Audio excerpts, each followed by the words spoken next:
Would you please congratulate with me our 2015 Rainsville Person of the Year, Rodger Lingerfelt.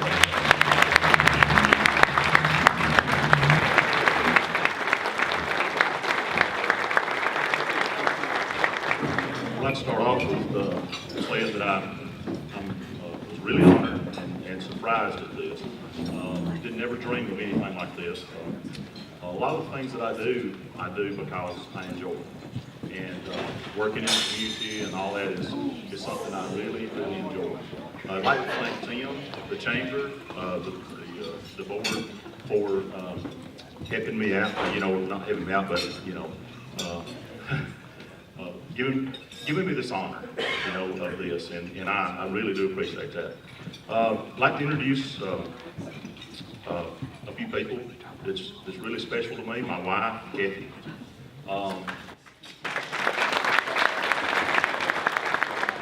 My daughter, Haley Johnson, and her husband, Bubba. They have 3 kids, Caitlin McBride, Eli Johnson, and Creek Johnson. All right. My son, Heath Lingerfelt, his wife, Summer.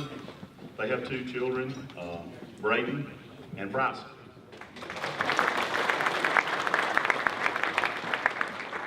Like Tim talked about, me moving to Rainsville, that was in 1960, and it was a pretty tough time back then.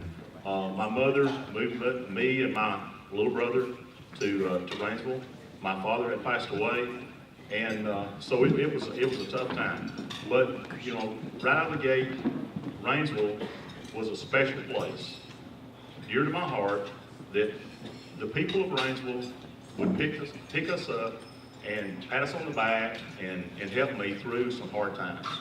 And of course, all of you know that I am really big into sports.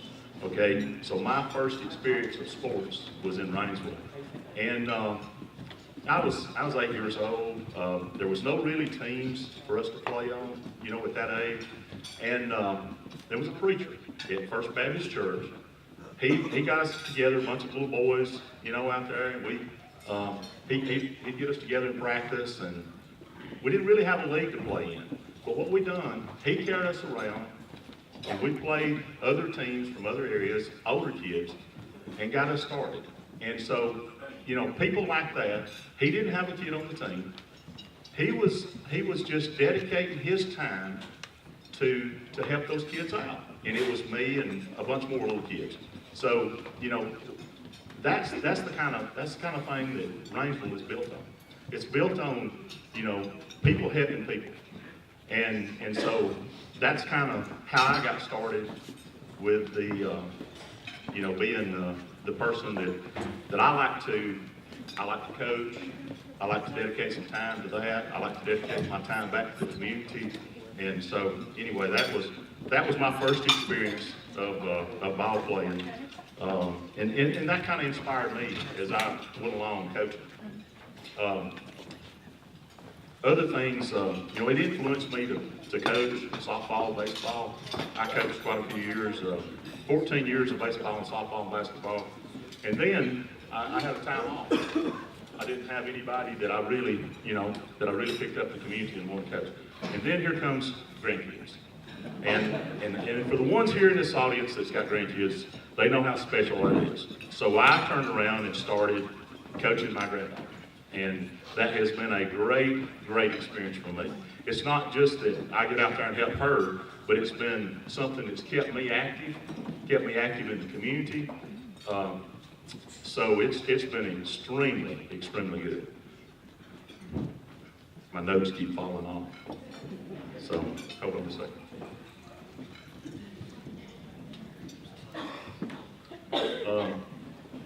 Down through the years, I wanted to mention some people that was a big influence in my life.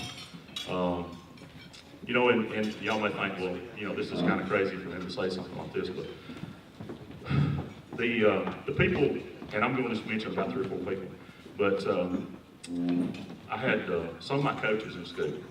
They were really really good influences on me. They made me to where I worked hard, built team effort, just built character into you. And I'm gonna mention 4 people that I really looked up to as I grew up. And that was Don Cunningham, Walter Thomas, and Vernon Wales. And then another person that was really special to me, and he took me in when I was in high school. He talked to me a lot. He influenced me and tried to guide me in the right direction. And I think he's got a grandson in the audience. And that was William Doyle Kirk, my principal at Plainview High School. He was very special to me, and so I wanted to mention his name in this. So, of course, he mentioned about how long I had worked at Farmers. There's another guy in the audience right here who's worked there longer than I have, Jerry Smith. He started a couple of months before I did, but we were pushing about 41 years, or a little over 41 years, and so it's been a great place to work. I've had a lot of good experience at that, and learned a lot at Farmers. It's a great place to work. I was going to mention, and this is kind of off the subject a little bit, but I was going to mention a couple of places that I worked down through the years that nobody probably remembers. There'll be a few people in here who remember these places, but working in town here, there was people gave me an opportunity to work and make a little money as I was growing up in school. NAPA Parts Store, the Rainsville Milling Company, which was out here where Broadway's at now. A lot of people don't remember that. And then there was one that a lot of people really don't remember, and that was a putt-putt golf course up there where Dr. Fortner's at now. Right where his building was sitting, there was a putt-putt golf course. Nobody probably remembers that but me, but anyway, I just wanted to bring that back. Another person that was kind of special to me was growing up was LZ Robertson and Kat. They were really good friends of mine. I spent a lot of time at their house. They were real influential to me, and their son was one of my best friends. And I worked at the feed mill with him. And he was on the city council as I was growing up. And so I got a little bit of information as I was growing up out from LZ about city council and all that.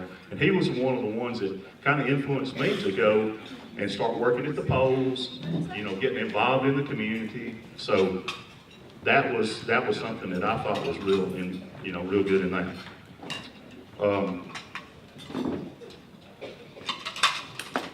Later on in life, then I decided that I wanted to run for city council. So I did. And the reason I wanted to run for city council, and everybody's got their own reasons, but my reason was that I had lived in town for quite a few years. This town had gave a lot to me, had been really strong to support me and do everything, and I wanted to give back. And this was my way of giving back to this community. This is the greatest community that a person could ask for. It's a great place to raise your family and all that. And so I wanted to give back to my community. And that's what I'm trying to do. I try to give back to it by helping out, coaching, doing whatever I can. And just to show you how good a community this is. In 2011, we had a disaster of tornadoes hit us. And this community pulled together and done a great job of helping families, neighbors, helping neighbors, and doing everything they could to support each other.